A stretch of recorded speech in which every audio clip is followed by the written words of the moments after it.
असा या शहरामध्ये वाद लावायचा आहे।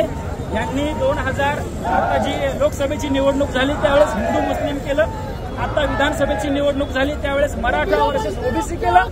वाहन अंगावकर साहब है, हमारे अविनाश जाधव साहब है, संदीप देशपांडे साहब है, शालिनी ठाकरे मैडम है।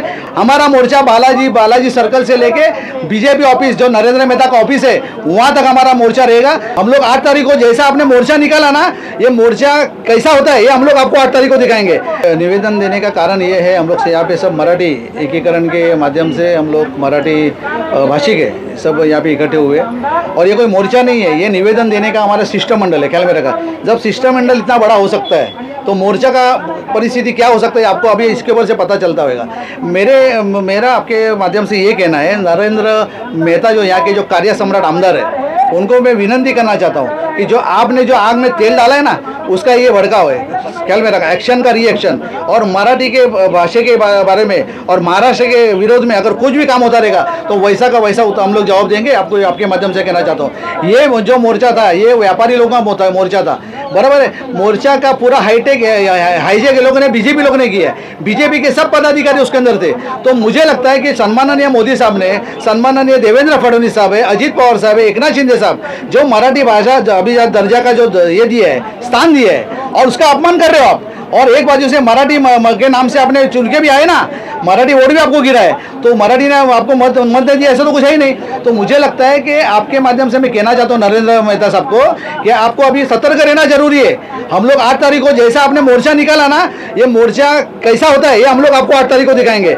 हमारा मोर्चा बालाजी सर्कल से लेके बीजेपी ऑफिस जो नरेंद्र मेहता का ऑफिस है वहाँ तक हमारा मोर्चा रहेगा, और उसका मोर्चा कैसा होता है ना ये हम लोग आपको दिखाएंगे। मोर्चा कैसा होना है। आपके मोर्चे में कौन कौन शामिल होने वाले? हमारे मोर्चा में सम्मानित वाहन अंगावकर साहब है, हमारे अविनाश जाधव साहब है, संदीप देशपांडे साहब है, शालिनी ठाकरे मैडम है, हमारे बड़े बड़े सब लोग हैं यहाँ पे उसके अंदर शामिल हो गए, और सभी जाति धर्म के लोग जो महाराष्ट्र से प्रेम करता है, जो मराठी के ऊपर प्रेम करता है, इसमें कोई भी झंडा रहेगा नहीं। आप ख्याल में रखो, कोई खाली मनसे का मैं पदाधिकारी हूँ, लेकिन मैं पदाधिकारी हिसाब से मराठी के हिसाब से मैं आपके सामने बात कर रहा हूँ। इसमें सभी मराठी के संगठन, जो दही अंडे पथक है, गणेश मंडल है, और जो मराठी संस्था है वो सब हमारे साथ में जुड़ी रहेगी। मुझे 16 से 17 मुझे पत्र आया हुआ है समर्थन का, और इसके भी आगे आता रहेगा, और जो भी जवाब रहेगा 8 तारीख को मालूम पड़ेगा कि मराठी का मोर्चा कैसा रहता है। हम लोग आपको दिखाएंगे। मैं क्या बोलता हूँ, मराठी आपको आती नहीं रहेगी तो बोलो मत, लेकिन उसका अपमान सहन नहीं किया जाएगा। आपको नहीं आता है, मेरे भी बहुत दोस्त लोग हैं, यूपी भाई है, मोमेडियन लोग हैं, मेरे दोस्त लोग हैं, उनको भी मराठी आती नहीं, मेरे पदाधिकारी कुछ है उनको भी मराठी नहीं आती है। तो उसका मतलब ये नहीं,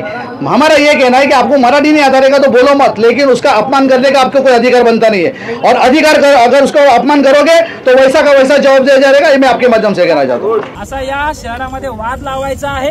यांनी 2000 आता जी लोकसभेची निवडणूक झाली त्यावेळेस हिंदू मुस्लिम केलं, आता विधानसभेची निवडणूक झाली त्यावेळेस मराठा वर्सेस ओबीसी केलं, आणि आता महानगरपालिकेच्या निवडणुकीमध्ये हे राज्यकर्ते, हे बाहेरून आलेले राज्यकर्ते, मुळात आमचं दुर्दैव आहे की हे बाहेर येऊन आमच्यावर राज्य करतायत, हे आता मराठी विरुद्ध अमराठी असा वाद लावण्याचा प्रयत्न करतायत। आमच्या पोलिसांनी गुन्हा नोंदवून देखील या ठिकाणी दबाव निर्माण करतायत की जर आम्हाला कोणी मराठी बोलायला सांगितलं तर आम्ही दुकाने बंद करू, मोर्चे काढू, पण मराठी बोलणार नाही। ही मुजोरी या महाराष्ट्रामध्ये जी वाढत चाललेली आहे त्याला कुठेतरी आम्ही मराठी माणसं थांबवणार आहोत, आणि त्यासाठीच आम्ही एकत्र येतोय। हे फक्त आज निवेदन द्यायला माननीय उपायुक्त यांनी आम्हाला विनंती केली होती की साहेब या ठिकाणी मोर्चा वगैरे काढू नका, कालच एक मोर्चा झालेला आहे, म्हणून आज आम्ही फक्त निवेदन द्यायला आलो आहोत। त्या निवेदनाच्या माध्यमातून आम्ही अनेक मागण्या केलेल्या आहेत। हा जो मोर्चा या मीरा भाईंदरमध्ये निघाला कसा, आम्हाला जर 5 लोकांना बाहेर आंदोलन करायची परवानगी नसते, या उपऱ्यांना आंदोलन करायची परवानगी कशी मिळाली, आणि परवानगी